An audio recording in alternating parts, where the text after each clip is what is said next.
Buenos días a todos de nuevo y bienvenidos a esta última parte del curso Resolución de Conflictos, Paz, Género y Desarrollo que organiza la Fundación Juste en colaboración con AESTID, con la Junta de Extremadura y con la University for Peace, aquí perfectamente representada por su rector, Francisco Rojas, que se encargará de moderar esta mesa redonda que hemos titulado Fortalecimiento democrático y derechos humanos para el fomento de la paz. Tendremos 3 intervenciones que presentará a continuación el señor rector y luego un debate pues más o menos de unos 40 minutos donde podréis exponer directamente a los 3 ponentes vuestras cuestiones. Señor Rojas, profesor, la audiencia es toda suya.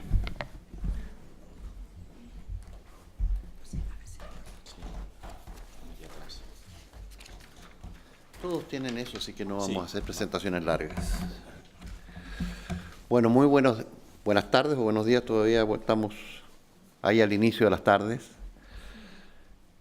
Muchas gracias, yo quiero reiterar los agradecimientos de la Universidad para la Paz, los míos personales y de los colegas que han venido de la otra parte del mundo, pero también un par de colegas que venimos de Madrid por la oportunidad histórica de estar en este monasterio, pero particularmente por la oportunidad histórica que probablemente es una vez en la vida de poder presenciar en Mérida, en el Teatro Romano, una obra de teatro. Realmente es algo que toca el alma. Y la obra referida a Nerón toca particularmente los temas del poder, los derechos humanos y cómo desde el poder se afectan o no los derechos humanos y cómo en la construcción de la idea democrática que viene desde los griegos hacia adelante se vinculan con el fomento de los derechos y cómo los derechos y en particular los derechos humanos pueden contribuir de manera esencial a la paz. Tendemos a mirar los derechos humanos muchas veces en la primera parte, los derechos políticos, el derecho a la vida como el derecho esencial y cómo logramos este respeto. Pero tendemos a olvidar o tiene un peso menor aparentemente los derechos económicos y sociales, que se ligan directamente al desarrollo como un aspecto esencial.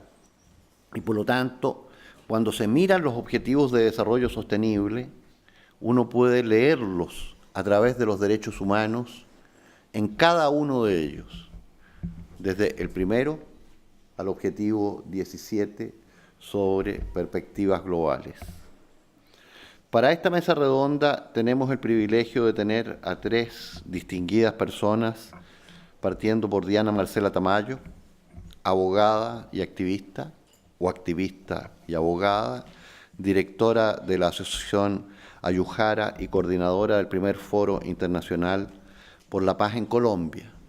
Por lo tanto, con una experiencia probablemente más dura de lo que nos dirá, respecto al trabajo de la paz en Colombia, trabajo que no termina de concretarse porque conversando después de mi intervención con uno de ustedes, porque señalé que en Colombia habían habido las primeras elecciones en paz,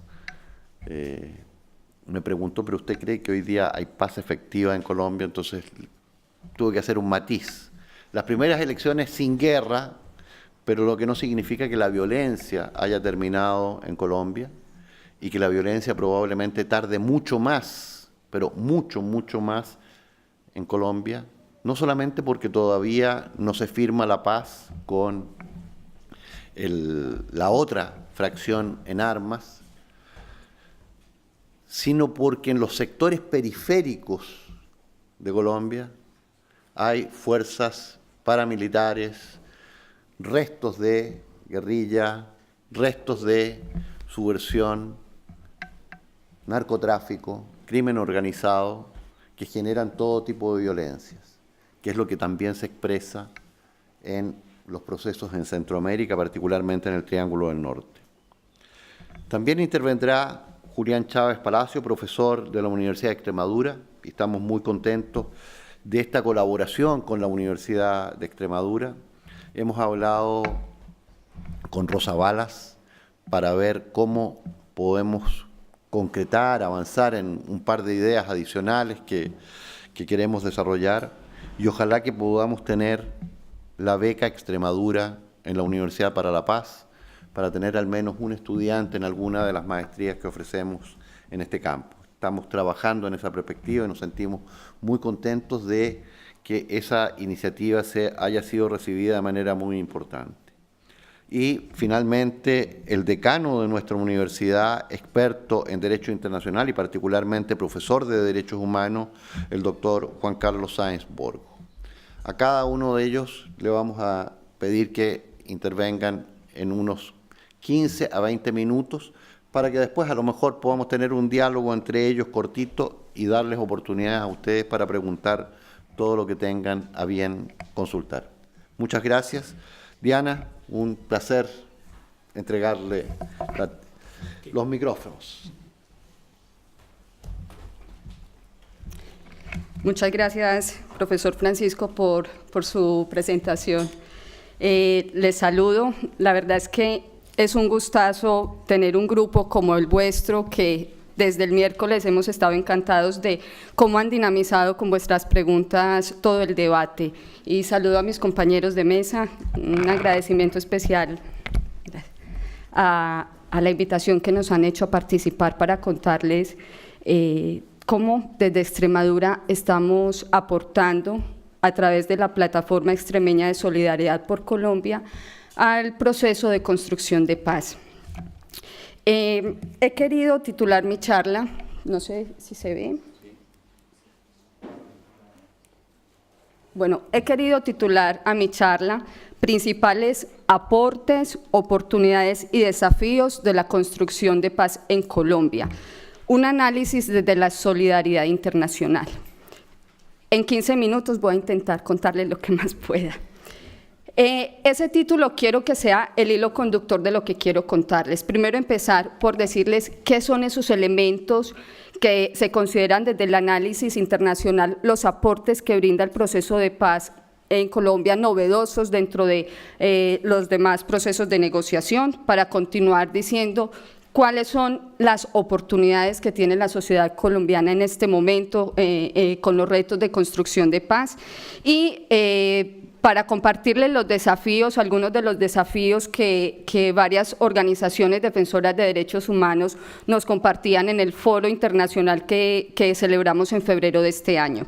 Para finalizar diciéndoles, desde la solidaridad internacional y ese conceptos como ciudadanía global, solidaridad internacional, cuál puede ser nuestro papel como sociedad organizada en el exterior o desde Extremadura concretamente, como es nuestra propuesta desde la plataforma. Bueno, es común leer que en Colombia se habla de procesos de paz en plural y no de proceso de paz. Nos explican los analistas en Colombia que se debe a que las dos guerrillas existentes en el país desarrollaron mesas de negociación apartes. Entonces conocemos la mesa de negociación que se llevó a cabo con las FARC, que inició en el 2012 con esos diálogos que inicialmente empezaron en Oslo y días después se trasladaron a La Habana, y que tras 4 años de negociación pues se llegó a la firma de un acuerdo de paz en agosto de 2016 que tuvo una firma bastante multitudinaria en Cartagena de Indias y que fue sometido a plebiscito.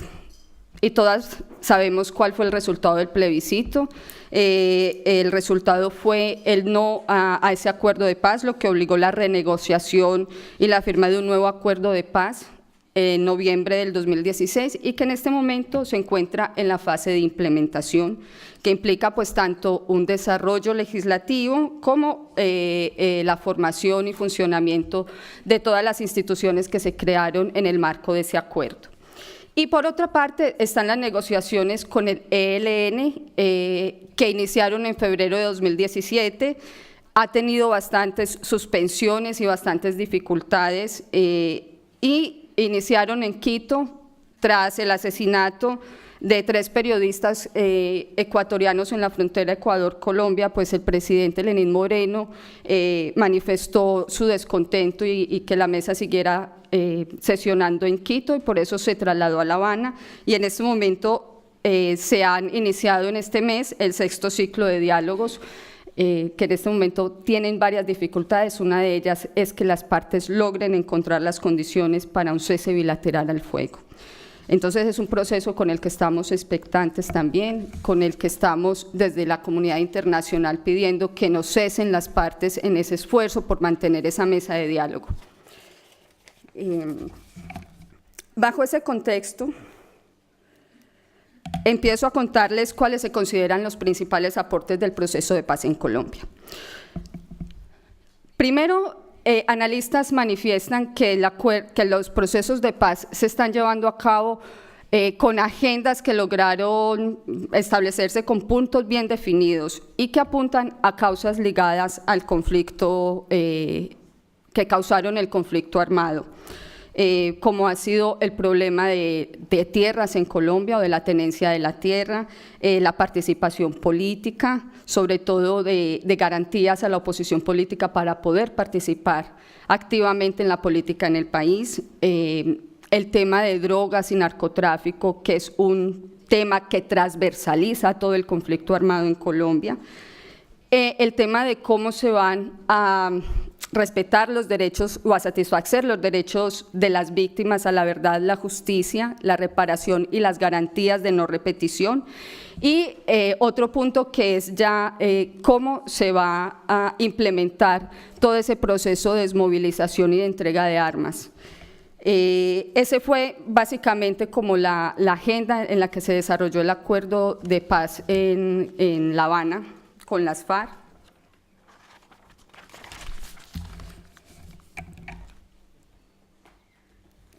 Otro aporte es que las partes definieron que el eje de los diálogos y del proceso de paz iban a ser las víctimas y los derechos de las víctimas. Y eso hace que entonces este proceso de negociación ya no se centre solo en la dejación de armas, sino también en cómo se van a satisfacer los derechos de las víctimas, bueno, y que sí se dice que en ese proceso de paz se ha logrado establecer pues como todo un sistema integral de verdad, justicia, reparación y no repetición, que como lo ven pues cobija tanto la Comisión de Verdad y Esclarecimiento, la Unidad Especial para la Búsqueda de Desaparecidos, que es un tema bastante complicado en Colombia, la Jurisdicción Especial para la Paz, que tendrá pues el reto de juzgar, investigar y juzgar casos casos ocurridos dentro del conflicto por ambas partes, tanto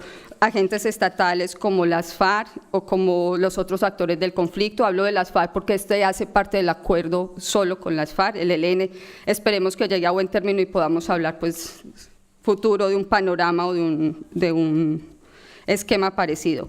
Y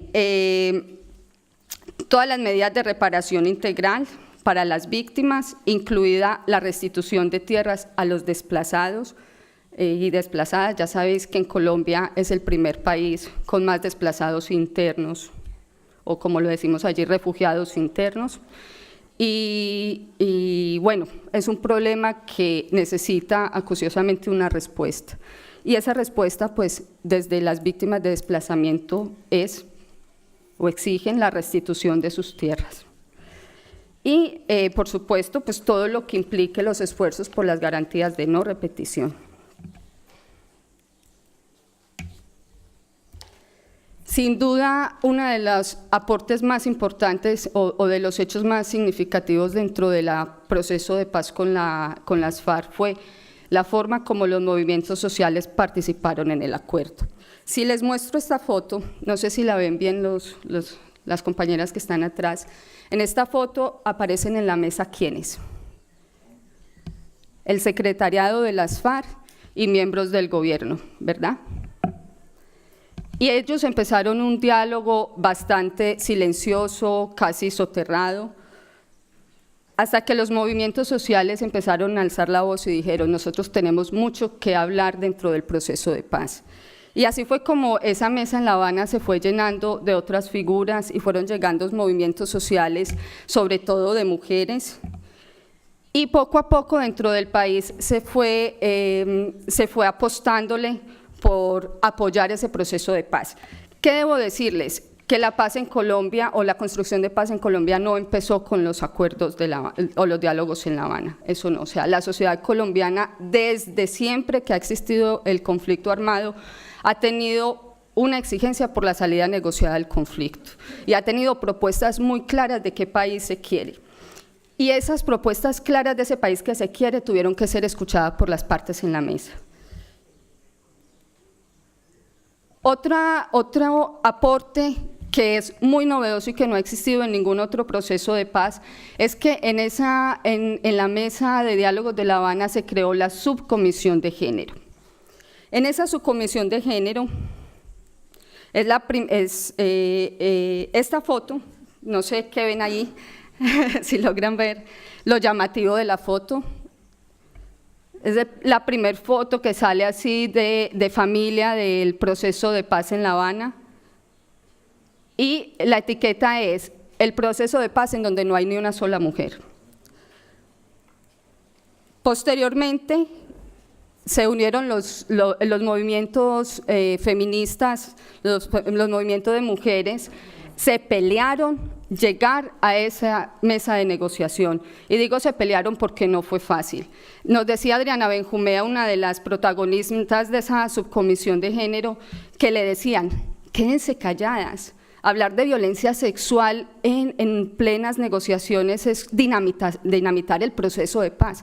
Ella decía, no, aquí nosotras tenemos muy claro qué paz es la que hay que construir y vamos a apostarle a ello.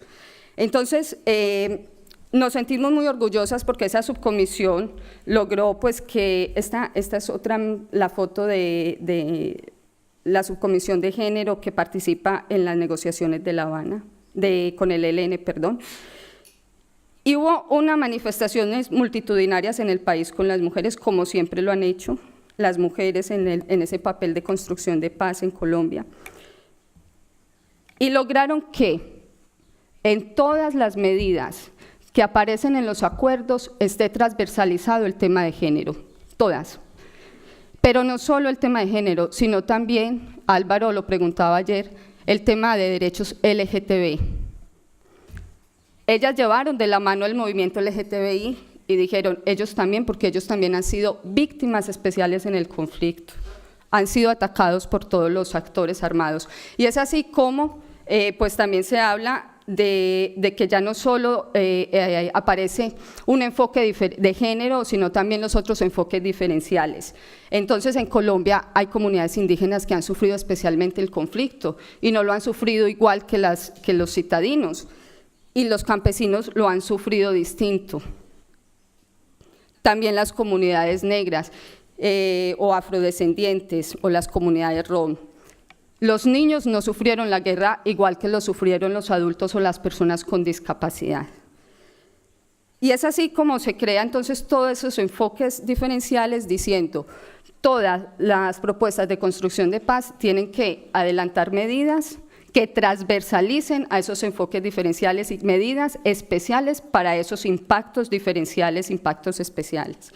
¿Quién me falta? Por ejemplo, aquí, que fueron los grandes y las grandes ausentes dentro de los acuerdos, las exiliadas y exiliados colombianos. No aparecieron en la agenda pese a que a nivel internacional se movieron para hacer llegar unas propuestas muy claras a la mesa de negociación de La Habana. Entonces, lo reivindico aquí, son más de 500.000 personas que están fuera de Colombia por persecución política.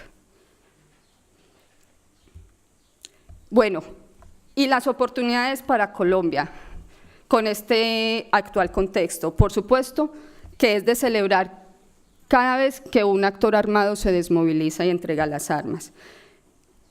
Esa oportunidad de que a partir de la entrega o desmovilización de un actor armado se puedan hablar en el país de las causas que originaron el conflicto armado y que lo lleven a causas también socioeconómicas y políticas es muy importante. La disminución de las violencias, efectivamente en algunas regiones hablan de una disminución muy importante de la tensión, porque ya no hay enfrentamientos tan directos. En algunas, en otras está pasando algo totalmente distinto que les voy a contar más adelante. Tenemos la oportunidad, yo como defensora de derechos humanos que trabajé con víctimas de la guerra en Colombia, pues por supuesto que mi apuesta es por la reparación integral de las víctimas. Y tenemos el reto o la oportunidad de que haya un fortalecimiento institucional en zonas, que el Estado haga presencia en zonas históricamente abandonadas y que bueno, que necesitamos que el Estado, ya nos lo contaba, yo sé que cuando sale un actor político, ese vacío se llena. Y en Colombia es lo que está pasando. En las zonas en las que las FARC hacían presencia, al salir, pues están llegando otros actores, no precisamente, no es el Estado, y están dominando estas zonas, causando una gran violencia de la que les hablaré ahora. Según Naciones Unidas, hay 55 puntos de los acuerdos que corresponden a los 169 objetivos de desarrollo sostenible. Así que, bueno, es una oportunidad bien importante y un momento histórico. Bueno, como me quedan 5 minutos, le voy a hablar de los retos que nos contaban que tienen en este momento. De primera mano, la defensa del propio acuerdo de paz, o sea, que ese acuerdo de paz sea respetado por el Estado, que se cuide su blindaje y que la comunidad internacional cumpla un papel de incidencia para que ese proceso de paz se implemente. La garantía de defensores y defensoras de los derechos humanos. En este momento ustedes sé que lo han visto por prensa, la delicada situación de líderes y lideresas. Antes de organizar esta charla no quería poner la cifra porque la verdad es que es tan dramático que cada día nos cambia la cifra de los líderes asesinados. Hoy lo vi esta mañana y estamos en 380. Así que desde la firma de los acuerdos. Y son personas básicamente con un perfil de personas que están pidiendo la restitución de sus tierras, o sea, desplazados, exigiendo el cumplimiento del acuerdo de restitución de tierras, personas que están trabajando en la sustitución de cultivos, sustitución voluntaria de cultivos, y personas que se están resistiendo a la minería ilegal y que están tocando estos 3 intereses económicos bien importantes. Y últimamente también están siendo atacados personas que hicieron parte de la campaña del candidato a la presidencia que en segunda vuelta pues no ganó. La erradicación del paramilitarismo y la lucha contra el narcotráfico es otro desafío. De estos desafíos, pues nosotras desde Extremadura queremos aportar con ello, hicimos el foro y este foro que fue una apuesta desde la Agencia Extremeña de Cooperación Internacional por invitar a defensoras y defensores colombianos a que nos contaran de primera mano cómo está la situación allí.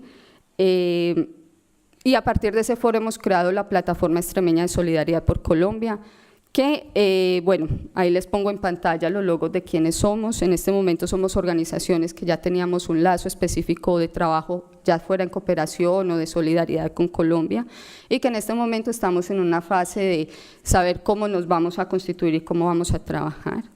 Tenemos nuestros enfoques definidos, desde una comunicación transformadora, enfoque de derechos humanos. Por supuesto, nos han pedido que transversalicemos en nuestras agendas los enfoques diferenciales de género y LGTBI, y así lo haremos. Y estaremos trabajando en líneas estratégicas, la incidencia política, el acompañamiento a defensoras y defensores, y por supuesto la formación y sensibilización en temas. Sobre todo nos pedían que trabajáramos la sensibilización sobre cómo se ha dramatizado la realidad colombiana, bueno, a través de las series estas nefastas que están llevando como una imagen muy desacertada de lo que se debe entender que es la realidad colombiana. Y bueno, terminamos diciendo que nos unimos a ese clamor internacional diciendo que la paz no le cueste la vida a los defensores y defensoras de derechos humanos. Bueno,